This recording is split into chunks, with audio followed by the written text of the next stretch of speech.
sütlü ve çikolatalı muhteşem kendi ellerimle bir pasta yapacağım. Hadi başlayalım. Kabımızın içine 3 tane yumurtamızı kırdık. 1 su bardağı şekerimizi kabımızın içine döküyoruz. Şimdi mikserimizle karıştırıyoruz.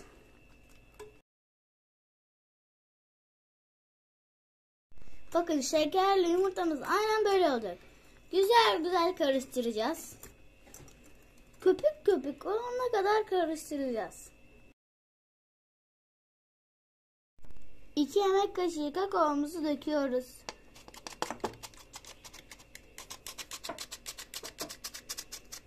İki su bardağı unumuzu döküyoruz. Aynen bu şekilde eliyoruz. Sıvı yağımızı döküyoruz.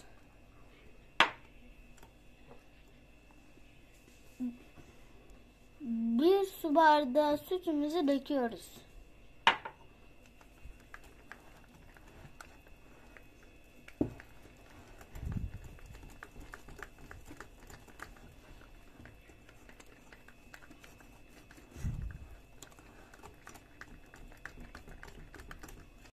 Yarım su bardağı ceviz içini döküyoruz. Ve güzelce karıştırıyoruz.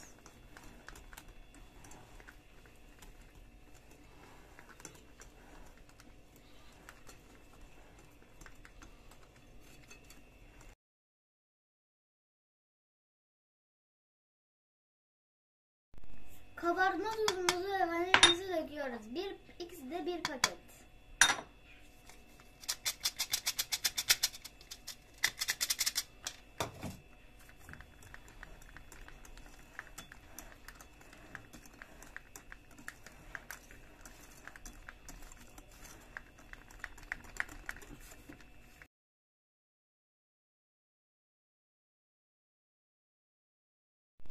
Unumuzun geri kalanını da döküyoruz.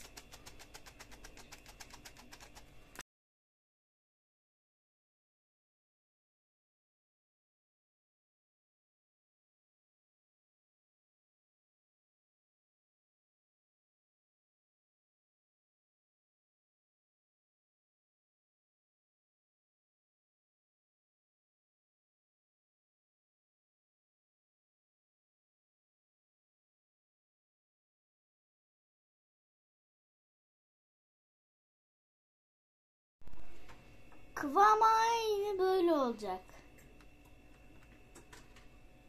Kalıbımıza aynı böyle alıyoruz.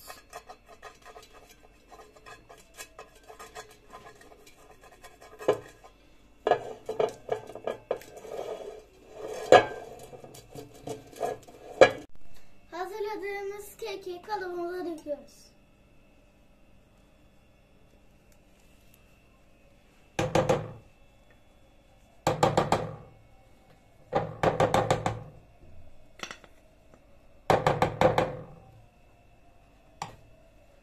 ...170 derece fırında pişecek.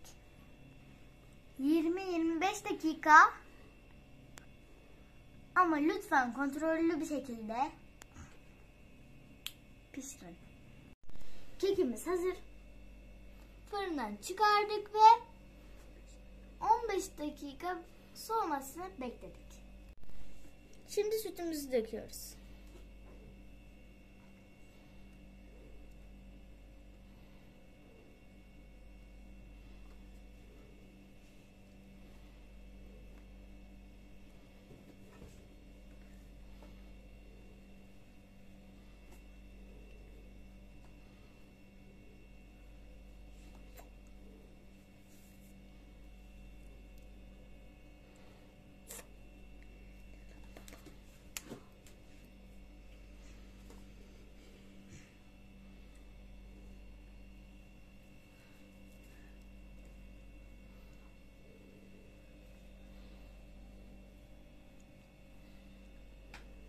...200 mg kremamızı pişiriyoruz.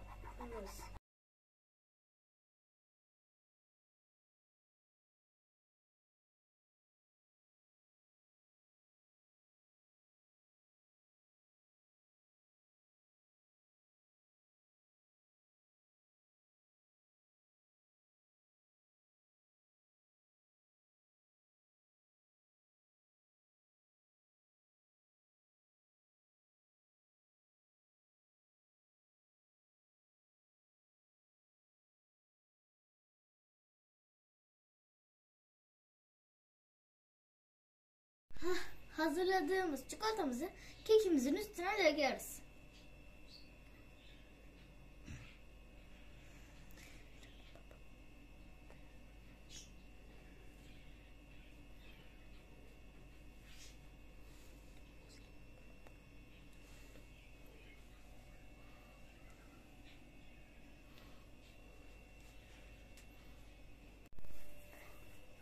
Bir süslemeye başladık. Birazdan karşınızdayız. Hem sütlü hem çikolatalı muhteşem bir pasta hazır.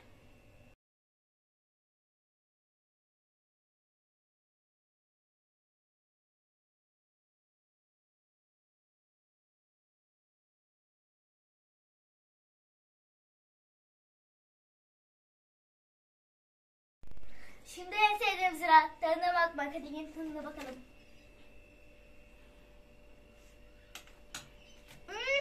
Ellerine sağlık. Kanalımıza abone olmayı, yorum yazmayı unutmayın. Sizi çok severiz. Bay bay.